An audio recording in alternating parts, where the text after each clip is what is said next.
Cashflow Diary Podcast, episode 505. Welcome to yet another exciting episode of the Cashflow Diary Podcast, the podcast that teaches you insider tips, tactics, and strategies for creating leverage streams of cash flow into your life. Learn from top-performing entrepreneurs, business owners, investors, and thought leaders from across the globe as they share their secrets to success. Like what you learn on this and other Cashflow Diary podcast episodes? Go to learninvestingnow.com and sign up to receive powerful tips and information that will help you succeed as an entrepreneur and investor. Now, here's your host, investor, entrepreneur, business owner, educator, speaker, author, and master facilitator of Robert Kiyosaki's cash flow game, Jay Massey. All right, ladies and gentlemen, welcome to another episode of the Cashflow Diary Podcast. I'm your host, Jay Massey, and I'm glad that you are here today because when it becomes a part of your mission, you and I, we're all out there trying to grow our cash flow in various different forms. Yes, a lot of you are using your real estate. Yes, a lot of you are using business. Yes, we've got combinations, investments, all these things. And we spend a lot of time thinking about systems and strategy and processes and trying to make our businesses work as best as humanly possible. But occasionally, we can neglect the number one system that we must be taking care of. And of course, I know you're thinking, I'm going to talk about your body. Yes, because that's what we're going to talk about. Thinking about it. That engine that you and I rely upon each and every day. Think about it. Your brain generates those ideas. Your your hands start typing to make those notes. And then we do our best to communicate with our mouths, that mission, that vision. Well, you've got to make sure that what's going in also is in support of that mission. And I think today's guest is going to help you and I look at things in a completely different way. But most importantly, we'll be able to learn so much.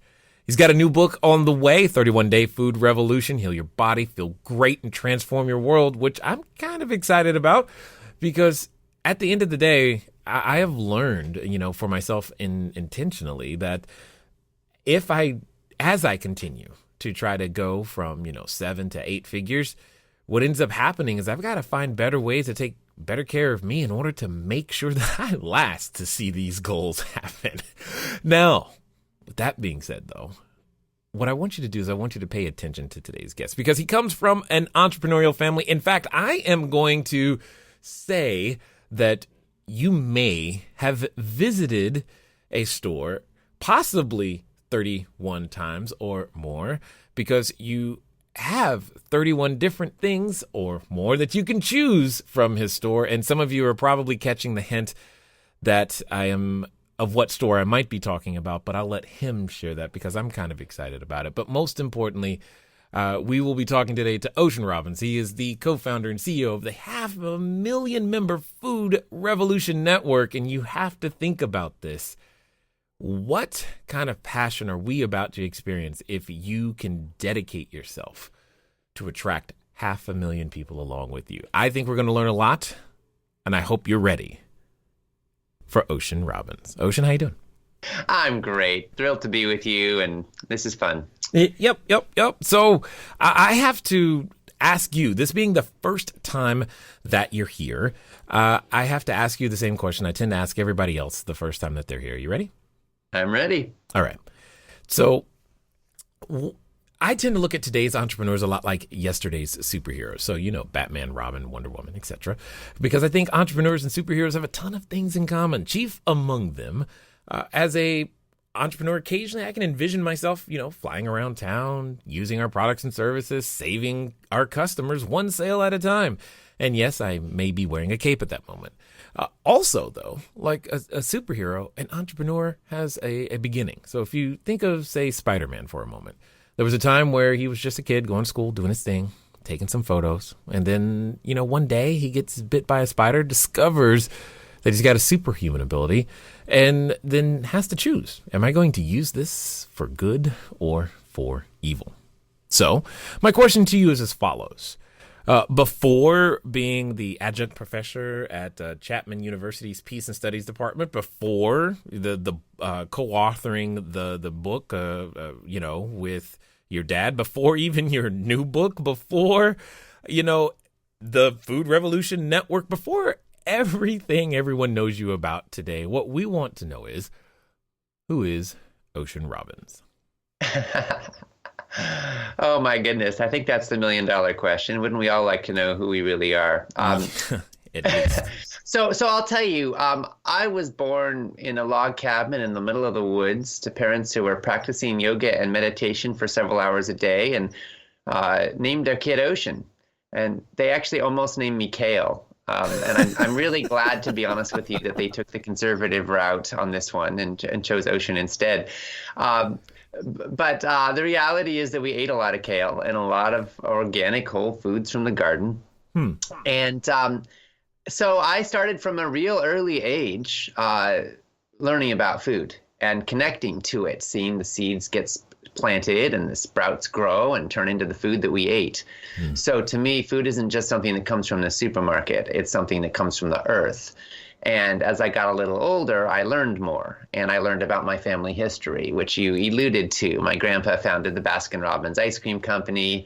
My dad, John, grew up with an ice cream cone-shaped swimming pool in the backyard and 31 flavors of ice cream in the freezer at all times. Nice. And he was groomed to one day join in running that company, but he ended up walking away from the ice cream fortune, from a path that was practically paved with gold as well as ice cream, to, as we joke in our family, follow his own rocky road. And so he ended up, moving with my mom to this little island in British Columbia, Canada, where I was born. Years later, he became a best-selling author writing about food and health, and inspiring millions of people to look at their food choices as a chance to make a difference on the planet. The media had a lot of fun with the story. They called him the rebel without a cone.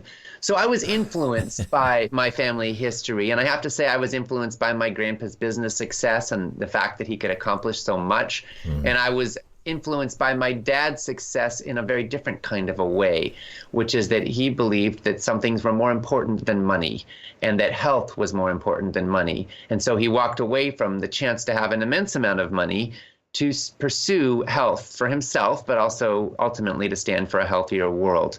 And so to me, my core DNA says that there is something more important than the almighty dollar. And in our society, I think we've made money sometimes more important than the earth, than our happiness, or than life itself. And I'm saying, no, let's remember, money is a tool. It's a tool we can use for good or for evil, as you say, right? And so is entrepreneurship. And so my life at core has always been about, how do I make the biggest difference that I can? How do I contribute to more health, more happiness, more beauty in this world? And what I've stumbled upon more or less over the years is that entrepreneurship is this incredible tool, because when we use it wisely, we can scale. We can generate revenues that enable us to grow our impact and our service and our contribution. And that's how I hold it. Got it. Love it. Now, I have a question for you, because I'm listening to this, and I know that there's a number of entrepreneurs listening who feel passionate, because that's the thing that, like, listening to you, I can hear that you have a lot of passion behind what you do, which, again, most every entrepreneur must or should develop that passion at some time, because, as you say, we can't just chase the money, which is very true. But I have a question, though. I have seen and have experienced myself where can be this frustration point at times, to where you have this message, it does mean something, but yet at times you can feel like your lack of resources is what's impeding the message's progress. You can't make the message progress because you're just lacking the tools, the resources to make this happen. So have you ever said to your dad, or said, Dad, my life, my message would be easier if you had just did the ice cream thing, because then now I'd be able to tell everybody all these other things? Has that thought ever crossed your mind? Not really, because here's the thing. It actually, very practically in our case, just being specific here, my dad's choice to walk away from the ice cream fortune has opened so many doors, because people hear that and they're instantly like, wow, this family has some integrity. Like it says so clearly that he's not all about the money. I mean, he was on national television some years back with, a representative from the National Cattlemen's Beef Association. They were talking about food choices, and he was challenging in a pretty big way the industrialized factory farming system and its impact on the environment and our health. And the National Cattlemen's Beef Association was not happy about that. So they were having a national TV debate. And, the guy says to my dad, well, you're just trying to sell your book. And my dad says, look, if my purpose was to make money, I never would have left Baskin Robbins. Right. And the audience cheers. They get it. Like, there's something more important than money going on here. And so I actually think that my dad's choice has opened up so many doors that wouldn't have been there if he had taken the path that 99% of the young men in the country would have taken, right? Which would have been to say, heck yeah, I'll take the money and I'll try to do some little bit of good with it if I can. But, ultimately, when you're dealing with a company that large, its goal is about making money. Like, owners don't really control it in that level, because we as with entrepreneurs with smaller businesses can be really creative and build values into the DNA of a company. But when a company already has tens of thousands of employees and the DNA doesn't hold, social impact and values and ethics at its core, it's very hard to add it late in the game. Totally understood. But this begs the question, from the position with which you got to start, and I'll say not necessarily position, but vantage point, because that is, I see from my perspective, one of the significant advantages is that you were given such a different vantage point than most of us from the beginning. You could have chosen anything. Why food?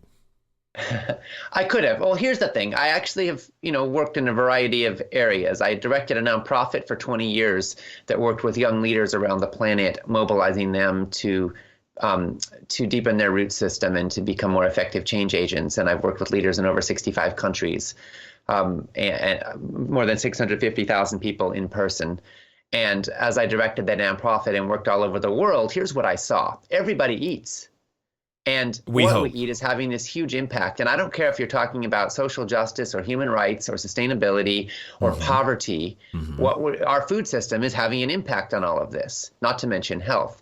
And what I saw was that in the United States, we are exporting ways of producing food, ways of processing food, ways of distributing and selling food that are spreading all over the world. Monsanto, big agribusiness, pesticides, hormones, antibiotics, factory farms, KFC, McDonald's, Baskin Robbins.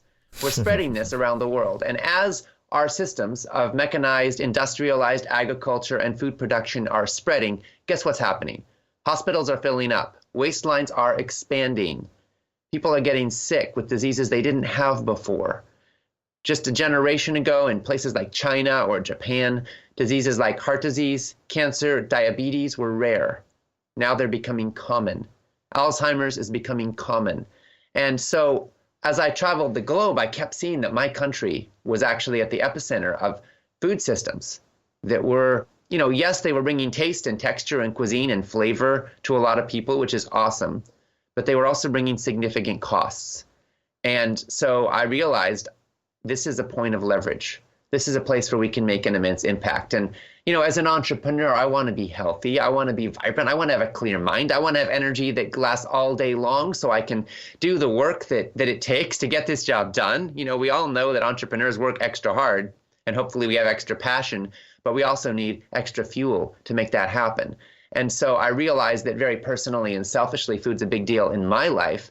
But I also realized that most people today are fundamentally trying to fuel their lives on diets that are inadequate. Most of us are nutritionally deprived. Less than 5% of Americans get the recommended amount of fiber. Most people are not getting nearly enough of some of the critical micronutrients that we need to function well and optimally. So at a selfish level, at an entrepreneurial level, I want to thrive. But also at a global level, I see that the industrialized food system is toxic. And it's killing us. And quite frankly, it's bankrupting us too. In the United States, 19% of our GDP is going to what we euphemistically call healthcare, but really it's disease symptom management. So I'm passionate about helping to turn all of this freaking mess around and empowering every individual to live the food revolution in their lives. And as I've seen the impact and I've seen the costs and I've seen the benefits that we could get from a change, I just realized this is where I've got to focus my life.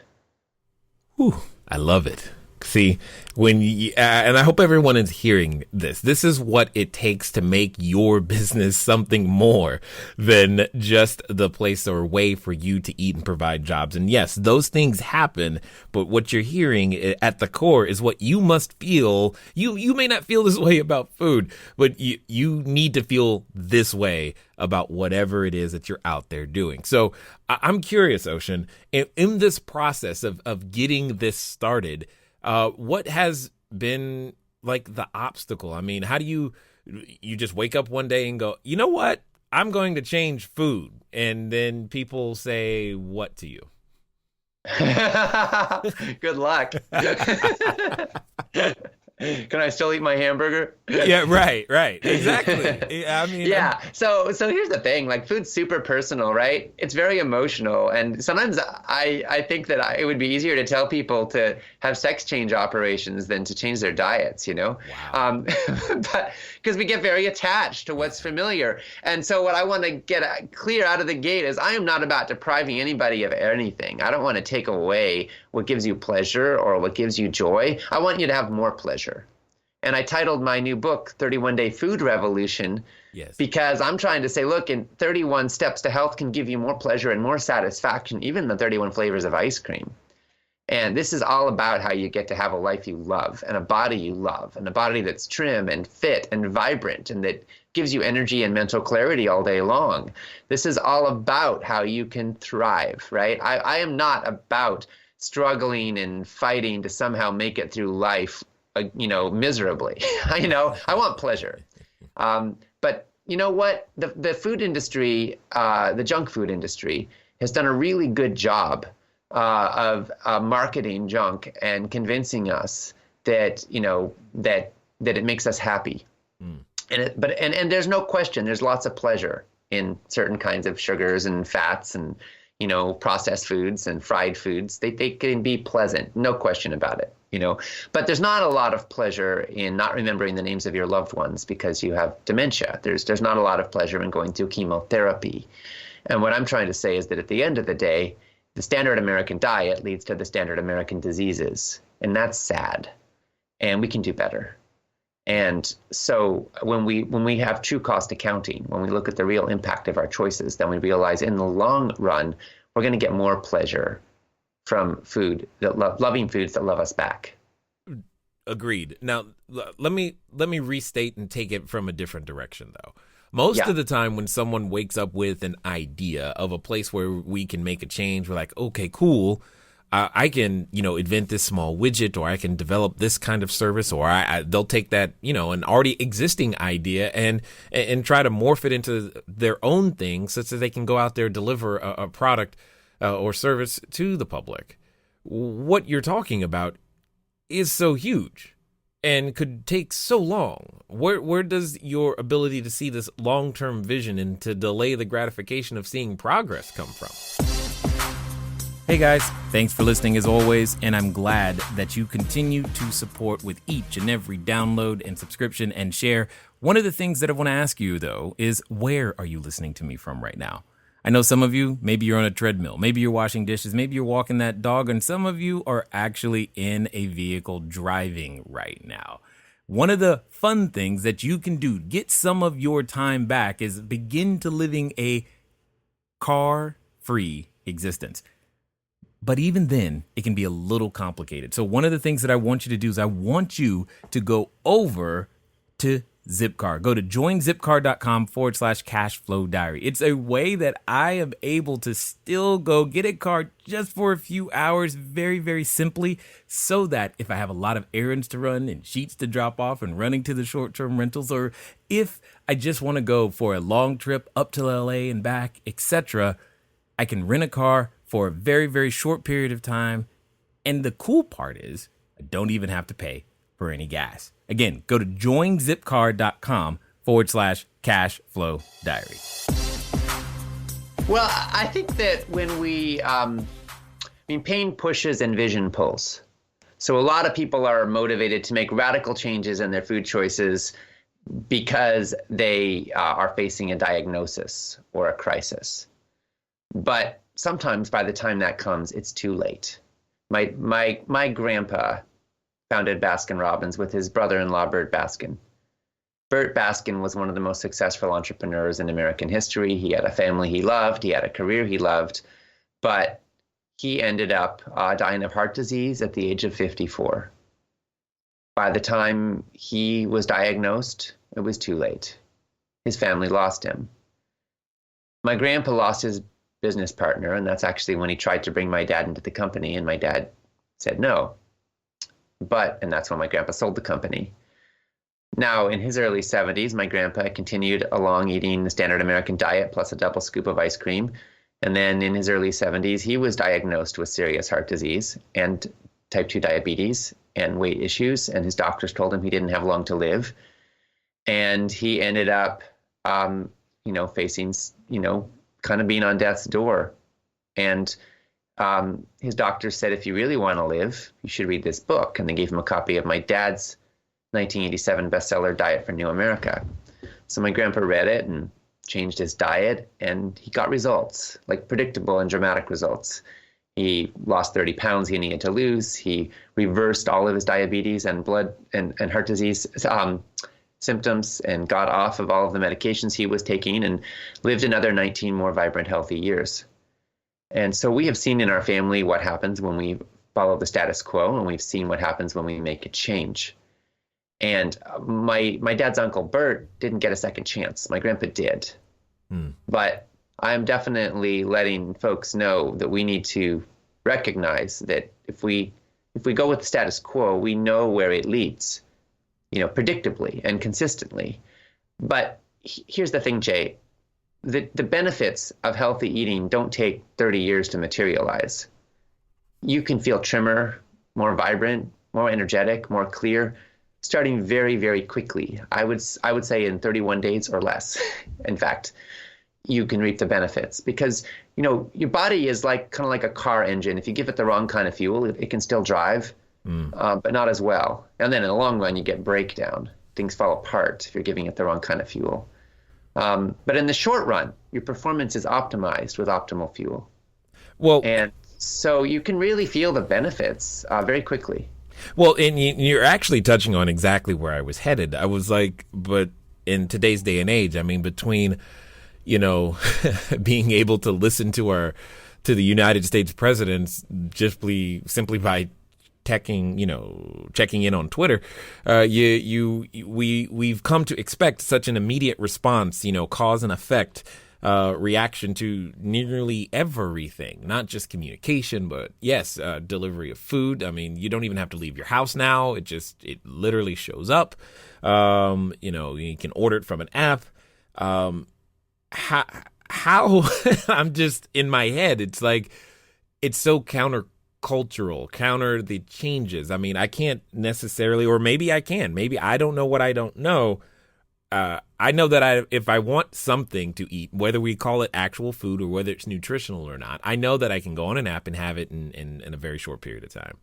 How does an entrepreneur cope with all of the demands that we've got to do and still be able to try to practice some of these things without having just food prep, and all of this take over their lives, because it's so much, quote unquote, easier. The path of least resistance is to grab what's right there, my friend. Absolutely, it is. Well, here's the thing. At the end of the day, what defines your choices and your health outcomes isn't what you do when you have a peak moment of passion and creativity. It's your habits. It's what you do day in and day out. It's what you do when you're tired, when you're worn out, when you're stressed, when you're not thinking. That is actually your norm. That's what kind of defines your choices in many cases, and your impact and your results. So the key is to set habits up that get you on the right foot, that get you on the right track. Water, when it rains, goes in gullies and grooves. Mm-hmm. And over time, those become deeper, and they can become creeks, and they can become riverbeds. Mm-hmm. But they all start out with just a trickle flowing along where it's lowest, where there's the path of least resistance. So the key with your willpower is not to try to get out there every time there's a storm and push the water where you want it to go. The key is to dig some trenches and to get the water flowing where you want it, so that when it rains, the water goes where you want it to go. So getting very practical here, this means stocking your fridge with the right kinds of foods. It means finding some recipes you like. It means setting up some habits and patterns that serve you. It means getting rid of the bad stuff, the worst offenders, and making other choices. It means planning ahead. So maybe on the weekend, you cook up some big pots of things, so you've got them in the freezer or the fridge, so you got 4 meals at once ready to go during the week, already prepared for you. It means prepping so that when you're stressed out and exhausted and tired and don't have time to think, your path of least resistance is a healthy one. I like that. It makes a lot of sense because if you can do that, or when you do that ahead of time, I mean, when we do that with our business choices, whether it be prospecting or hiring that next person, we can set up boundaries that guide us towards the thing that we actually wanted in the first place. But here's a question though. What happens in again, we have the situation where we'll say the marketing machine, I mean, is not necessarily supportive of your vision. That's going to be, I mean, I'm just looking at the things that are hard to overcome. And Sure. It's just the messages that we receive on a daily basis. There's not a 31-day food revolution commercial yet. I'm just saying, help a brother out. Well, not yet. No, here's the thing, Jay. The way I look at it, Food 1.0 is about survival. If you can get enough calories to fill your belly and carry on for another day, that's success. And for most of human history, that's been where we've been. And for some people, That's still where we are. Food 2.0 is about commerce. The central organizing principle is the buying and selling of goods. And in Food 2.0, we have an incredible array of tastes and texture and cuisine and flavor. You can get food from 10,000 miles away, at your local grocery store. And Food 2.0 is, has brought us tasty experiences and abundance of opportunity. But unfortunately, it's morally bankrupt. It's value neutral. And it's brought us food that's killing us, which is why I think it's time to move to Food 3.0, where we make health the central organizing principle of our food system, health for our bodies and health for our planet. And there are plenty of healthy profits in Food 3.0. It's just that they come from healthy food. Okay, well now, hold on. You hit something right there, because, and maybe I'm shopping at the wrong place, but places like, we'll call them Whole Foods, have been nicknamed Whole Paycheck for a reason. Yep. And there seems to be this disparity between the price of something and its health. It's almost as if, unless you earn enough money, you're just going to, you have no choice but to choose the unhealthy option. Well, the health food industry has, for the most part, catered to where the money is at, which is the elite, relatively privileged consumer who can afford to pay extra. Mm-hmm. And that's where the money's been for this industry. And that leaves companies like, Nestle and all the big food brands catering to, quite frankly, the masses who can't afford to spend their whole paycheck on Whole Foods. Right. But what we are, here's the reality. You don't have to spend an arm and a leg. That's where the market's at right now. But, it's not that expensive to eat, legumes or quinoa or brown rice, or to eat, cabbage, carrots, onions, even kale. When you look at the nutrient value of these foods and what they actually give you, the average American is eating about 600 calories a day that they don't need, in fact, that are excessive. So no wonder most of us have spare tires around the middle, because we're eating way more than we need. So that if you want to save money on food, then the first place to start is by not eating food you don't need, by cutting out the excess calories. And the processed food industry is addicting us to eating more than we need. Just bet you can't eat just one is more than a clever marketing slogan. It's actually laying down the gauntlet.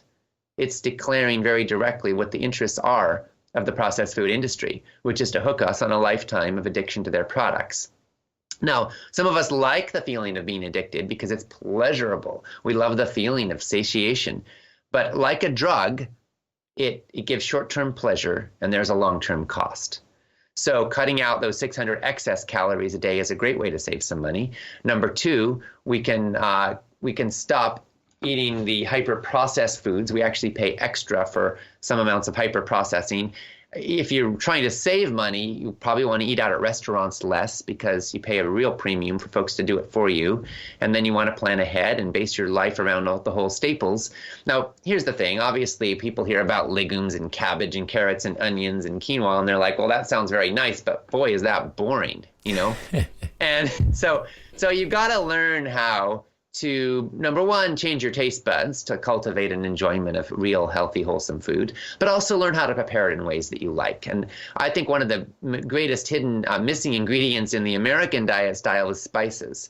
We tend to season our food with sugar, salt, and fat rather than with the spices that have characterized ethnic cuisines around the world. But there are so many savory spices and sweet spices and fabulous spices that are really healthy and nourishing for us. And they also add flavor. And if you learn to use them right, they become your friend. Now, this is a journey. Don't get me wrong. It's absolutely a journey. We just have to look at what is the cost of the status quo. Once we realize it's unacceptable, we become willing to develop some new habits, even if they do take a little bit of work. But in the long run, you can absolutely thrive abundantly without spending your whole paycheck on Whole Foods. Yeah. Well, I think there's a number of people who are probably already resonating with that message and are just glad that, Food Revolution Network is out there saying that same thing. But I'm curious, as a CEO, one of the biggest things that we've got to do is we've got to have a very clear, precise, accurate vision that we can also communicate well. And we've heard you communicate that vision well. So I'm actually now just curious from a structure perspective, you guys have any trouble at all attracting talent? Because I'm guessing not. No, we don't have a hard time finding good people. Anytime we open a job in our company, we have 500 or more applications within a week. Right. So, I think there is no shortage of people who would like to make a living doing something good, doing something that matters in the world. Obviously, attracting the right talent is a challenge everybody faces because just because there's a lot of people interested doesn't mean they're the perfect people for our unique niche. And because we're a growing company, we also struggle sometimes with, how much is it appropriate to pay people? Right. Because we don't want to cost ourselves out of existence because we create so much overhead. Right. And at the same time, we want to have top-notch people. And to some extent, our team members will take kind of a discount, if you will, because they want to do something good that matters. But at the end of the day, we want to feel like we're able to pay relatively competitive market rates to have great people. So, that's a question we struggle with. And, we want to stay solvent and we want to stay able to invest in our future and grow and bring in the talent that we need. So I think every company as it grows and brings in new people has to wrestle with those questions. But at the end of the day, no, we don't find it hard to find people who want to work for us. I'll be honest with you. I think that as a market force, healthy food is growing in general. Mm-hmm. Like people are really fed up with the status quo. They're sick of being sick. They're tired of being tired. They're hungry for a change. And we get to be a part of making that happen. And statistically, sales of organic food, natural food, fair trade food, certified non-GMO food, local food, farmers markets, these are all growing rapidly. And yes, they're growing mostly in affluent communities, but that's changing too. There's now programs that are getting food stamps, double value for fruits and vegetables. And there are 500,000 Americans that are taking advantage of that right now. And we're seeing remarkable studies. They eat more fruits and vegetables when that gets implemented in their community. And that can lead to long-term health outcomes for some of the poorest people in the nation. And I think that's incredibly important for us as a society. Wow, I like that. Now, I'm just curious because you said a bunch of phrases that I was familiar with, but then you said something I had never heard before. What's fair trade food? I've never heard of that. Okay. That one's... So here's the thing. Around the world, a lot of people are growing food. Yeah. In the United States, we have farm owners and then we have farm workers. Okay. And In many cases, a lot of our food is grown on very, very large industrialized farms, and migrant farm workers are brought in to pick the tomatoes and the strawberries and plant the seeds, and whatever can't be done by machine is done by hand labor. Around the world, a lot of the food is grown in very small scale farms where the farmers and the farm workers are the same people, and often they're the same families. And when food is imported to the United States, there's a lot of pressure to get the lowest possible price. And a lot of farm workers are paid so little for their food that they literally can't afford to feed their families. So we have kids working in the fields rather than going to school because it's the only way to keep food on the table for the family. And this is true in the chocolate industry. It's true in the coffee industry. It's even true in bananas. And so, it's my belief that the people who grow our food should earn enough that they can feed their families. That's just my basic sense of values and ethics. And right now, that's not always the case. And so fair trade is a system of certification by which distributors and, retailers can certify that the raw ingredients that they source were produced in ways that were ethical. And, the system can always be improved, and there's lots of controversy about which fair trade certification is best. But at the end of the day, they all help. And when farmers are paid enough to support their families, then it helps them get out of a cycle of poverty. And it helps the kids to go to school, so maybe they can go on to other things someday or work in the farm with dignity instead of feeling like they are slaves. And ultimately, that's what I want for our food systems. And quite frankly, when there's fair trade, farmers are more likely to be sustainable. They're less likely to clear-cut tropical rainforests so they can expand their farmland. They're less likely to saturate the food that you and I eat with pesticides because they're trying to maximize yield regardless of the health impact. They're more likely to be sustainable and think about the long term because they're not desperate just to make it through today. So fair trade has benefits to our planet and to us as consumers, as well as to our ethics. Got it. In a roundabout way, I can actually relate to that because we do, for a lot of our short-term rentals, we sign pledges to make sure that our cleaning staff and that our customers know that our cleaning staffs are paid livable wages, et cetera, because we have an issue there because oftentimes an operator will try to compete by paying the staff that's actually cleaning, who can often be immigrants from other countries, to a less than livable wage. And that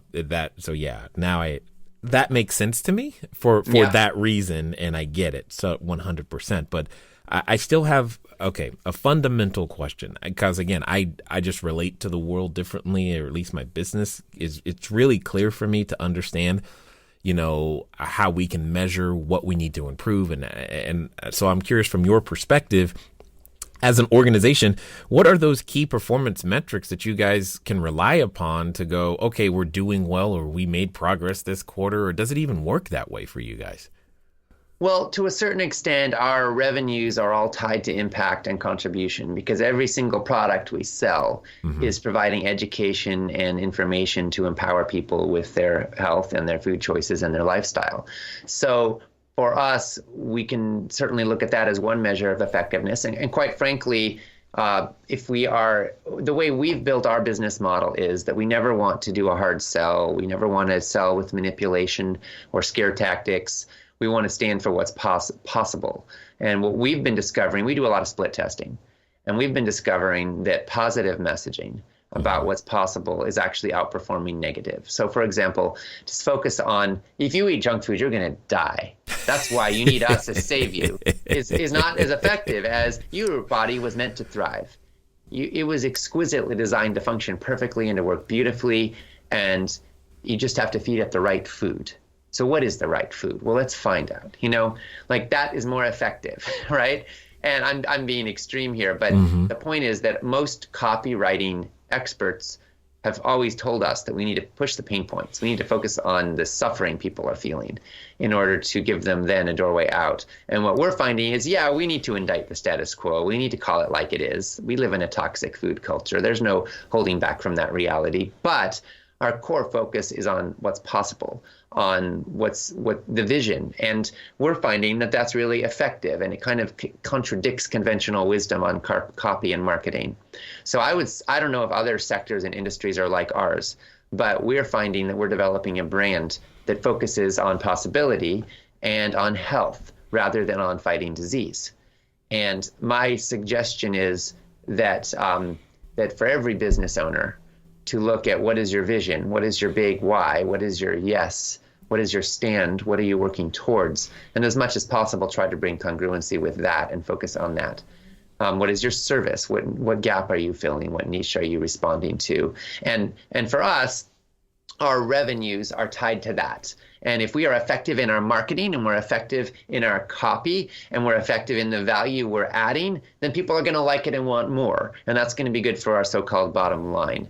That said, we also look at metrics like, are people clicking on our emails? Are they opening them? Are they engaging? How many hours are they spending participating in our online events? We do surveys afterwards to find out what the results and efficacy was. We have a feedback loop. So every email that comes into our team, and we send, I don't even know, 100 million emails a year to our list. We've got a big list, and email is a big part of our model.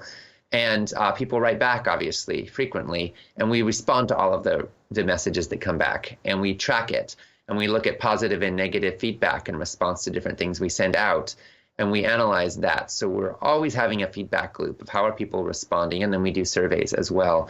So we really want the information not just on are people buying, but are they responding? Are they resonating? Are they appreciating? Are they respecting what we're doing and what we stand for? Yeah, I like it. I like what you guys got going on, how you're going about it, and the way that you're making it a sustainable cause to continually champion, because you've got a long road ahead, that's for sure, and you're fighting some of the most major industries on the planet.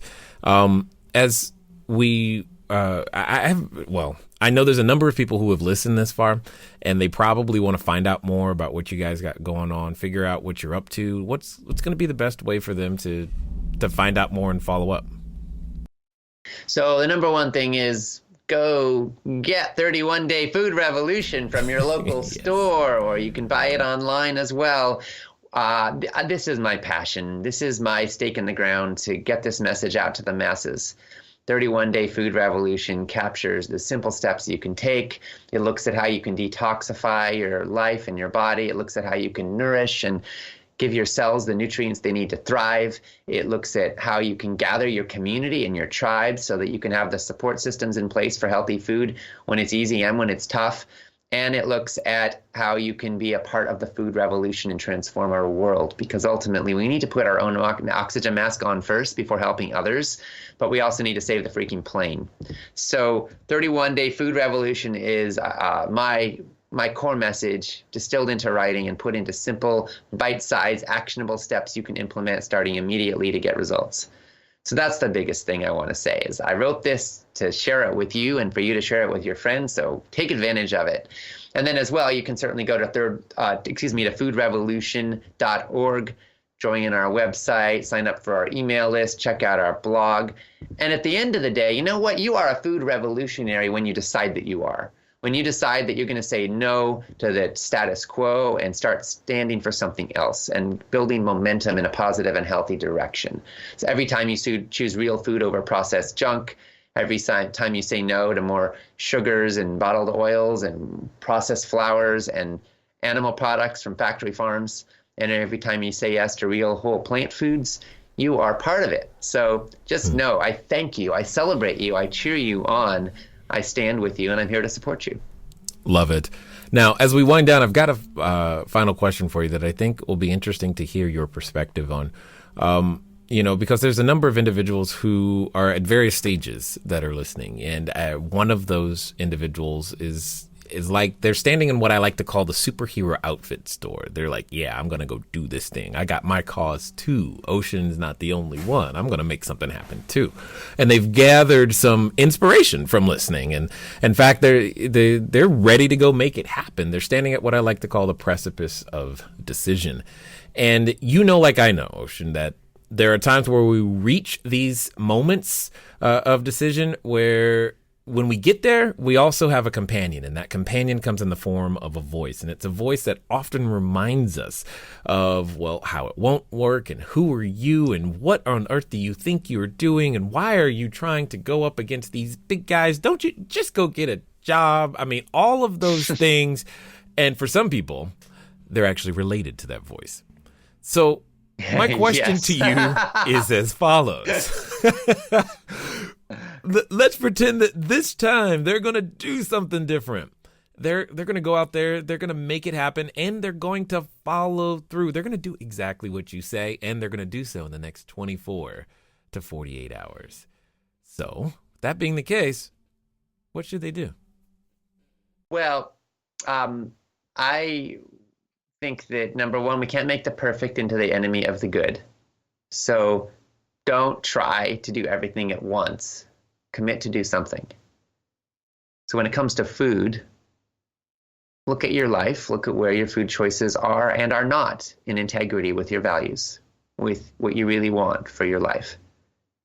And then commit to a step you can take to bridge the gap between where you are and where you want to be. Maybe it's throwing out the potato chips, or getting rid of something else, or giving it away to friends. Maybe it's starting to use a shopping list and putting some healthy things on that shopping list.